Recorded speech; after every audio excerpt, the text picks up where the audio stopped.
நீங்க தமிழா? உங்ககிட்ட ஒண்ணு கேட்கலாமா?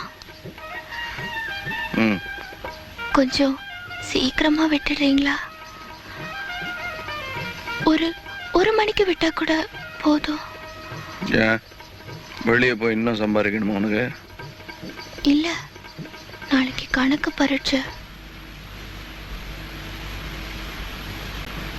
சீக்கிரமா விட்டீங்கன்னா நாளைக்கு கணக்கு போட்டு பழகிக்குவேன்.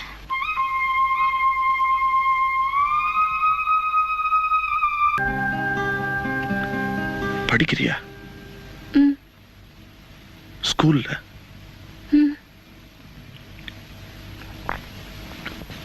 எந்த ஸ்கூல்? தாதாபாய் நவரோஜி ஸ்கூல். நீங்க போயிட்டீங்கன்னா வேற யாரையாவது அனுப்பிச்சிருவாங்க.